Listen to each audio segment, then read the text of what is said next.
கர்த்தருடைய நாமத்துக்கு ஸ்தோத்திரம் உண்டாவதாக. நீங்கள் சொல்லவில்லை என்றால் இந்த கல்லுகள் பேசும் என்று வசனம் இருக்குது.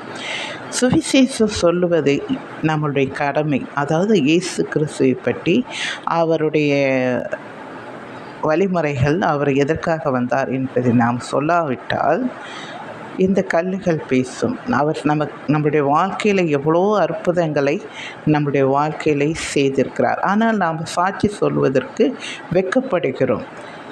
ஒரு ஆலயத்தில் சொல்வதற்கும், மற்றவர்கிட்ட தேவன் எனக்கு இவ்விதமாக அற்புதம் செய்தார் என்பதை சொல்வதற்கு நாம் வெட்கப்படுகிறோம். நீங்கள் சொல்லாமல் போனால் இந்த கல்லுகள் பேசும் என்பது போல, இவரை பார்த்தீங்கன்னா ஒரு இந்து, அவருடைய கழுத்தில் போட்டிருக்கதை பாருங்கள், நெத்தியிலே பட்டையை பார்த்துருக்குங்கள். இவர்கள் சொல்லுகிறார்கள் கிறிஸ்துவுடைய சாட்சியை. நான் நிறைய சாமியார்களுடைய சாட்சிகளை நான் பார்த்துருக்கிறேன். அதே காவி உடையிலே இருந்து கடவுளை பற்றி சொல்லுவார்கள், தேவனே மெய்யான தெய்வம் என்று.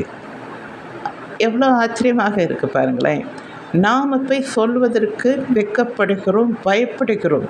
ஆண்டவர் சொல்லுகிறார், உங்கள் சரீரத்தையும் கொல்லுகிறவர்களுக்கு நீங்கள் பயப்பட வேண்டாம், உங்கள் ஆத்மாவையும் சரீரத்தையும் நரகத்திலே தள்ளுகிற தேவனுக்கு பயப்படுங்கள் என்று ஆண்டவர் சொல்லுகிறார். நாம் பயப்படுகிறோம். எங்கேயாவது சொன்னால் நம்மளை அடித்து விடுவார்கள், விரட்டி விடுவார்கள்.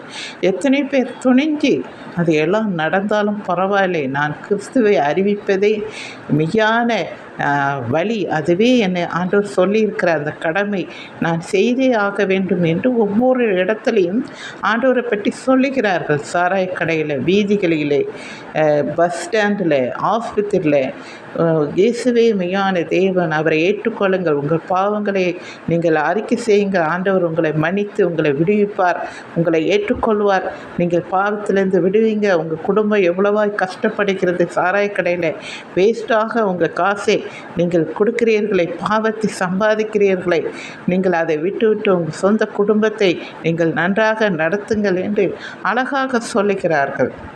எனக்கு அன்பானவர்களை, நாம் என்ன செய்கிறோம் யோசித்து பாருங்கள். நன்றி.